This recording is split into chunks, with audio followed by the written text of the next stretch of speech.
Batman movie is a spin-off movie set in the same universe as the Lego movie. Now, I had already previously reviewed the Lego movie, so if you want to know my thoughts on the Lego movie, check out my previous video, but this is the Lego Batman movie, and it follows Will Arnett's version of Batman as he is trying to, well, after defeating a bunch of villains in the city, is starting to cope with the fact that he has no family.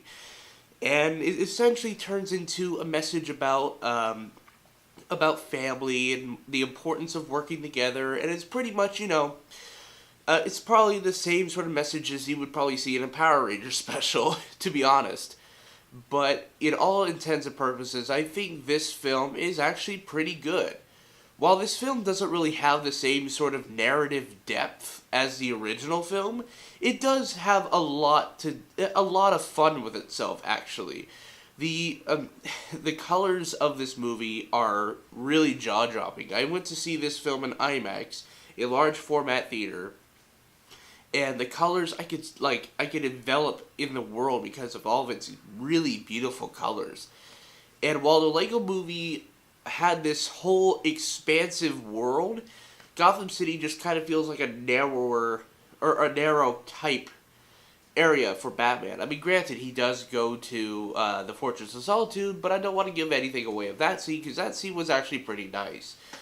There were moments in this film where the emotional narrative beats were a bit kind of, I don't know. Like, at one moment it wants to be funny, and then at the next moment it gets touching, and then it gets funny again. Like, I don't know. Like, maybe I'm not really into the inconsistent type beats, but I do understand what they were trying to do with the sort of emotional pull of what's been happening in Batman's life. And that's kind of the crux of this entire movie, is the fact that, he's been alone all this time, and he just can't cope with the fact that he doesn't want to have a family. He doesn't want to be part of a family anymore. Or at all, really. But, it's, I don't know. The comedy of this film is the same thing that I had a problem with in the Lego movie. It's a bit too fast. Just for me. And it takes repeated viewings, as I said before, to try to get all of the references in there. The only thing I didn't quite enjoy about the film is towards the end of the film, they have this whole rogues gallery in the Phantom Zone, and I'm not going to spoil who's in the Phantom Zone. It's actually kind of a funny thing, but they kind of throw the DC stuff under the bus. So I don't know, but but essentially I do kind of like it, I guess. I mean, it's kind of creative in a sense. You get to the Phantom Zone, there's all these different supervillains, and they try to wreak havoc. I don't know. That was kind of a slight spoiler. I'm not going to tell you who's in it. I'm not going to tell you who breaks them out. It's, I'll just leave that up to you. But the fight between those villains and the other villains is actually kind of fun. There is some jokes that get beaten over the head sometimes. Like, we see, like, there's this one joke about Suicide Squad, and then in the next moment, they joke about Suicide Squad. It's like, okay, well, you just did that joke once, and you did it again in the same sentence. So, I don't know why you would continue to do something like that. This film's Batman might be one of my favorite Batmans. I'm not entirely sure. I'd probably put Will Arnett's Batman at about number 5. Number 4, I don't know.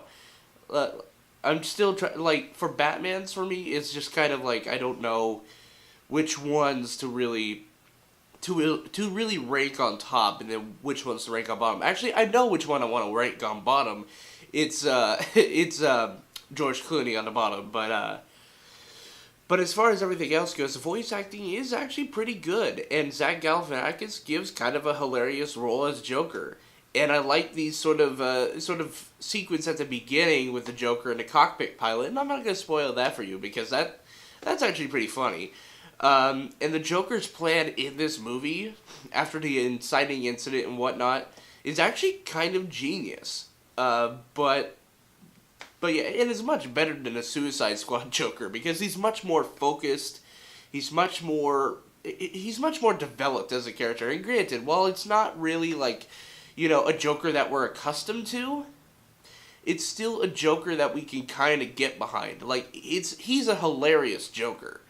He's definitely a hilarious Joker, and he's trying to cope with the fact that, like, Batman doesn't want to acknowledge that he's his greatest rival. And, and that I guess it has some layers, because a lot of people consider Joker to be Batman's greatest villain, and for Batman to be like, nah, you're not.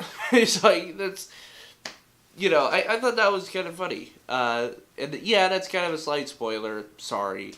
But I thought that was kind of funny. But overall, I think, again, the voice acting was good, the animation was great, and the story was touching at times. And although this movie doesn't have the whole narrative depth thing, like it doesn't have the layers bit as much as the Lego Movie, I still consider this one to be kind of a fun family film. It does tell, a nice, simple message at the end of the film, which is, something that we should all be willing to do. And, it talks about sacrifice, it talks about family, it talks about working together, it talks about isolationism. I would say, I would recommend this to Batman fans who are tired of the DCEU. Who are tired of the DCEU, because this one is kind of a nice change of pace. It makes fun of itself a lot of the times. It's not a full, entire parody because, well, parody movies are kind of a dead art. I have to admit it. Like, ever since, Epic Movie or Disaster Movie or even the recent Scary Movie movies, the genre of parody / spoof is kind of dead. And this one kind of reinvigorates it in a way, but not fully. But that being said, I'm giving the Lego Batman movie an 8 out of 10. It is a perfect watch for the weekend for a family picture. It is way better than any of the other films this weekend. Unless you're a John Wick fan, then I guess you could go watch John Wick 2. But I'm not reviewing John Wick 2 because I haven't seen the first one. Honestly, I've never seen the first one, and I know I'm going to get a lot of shit for not seeing the first one.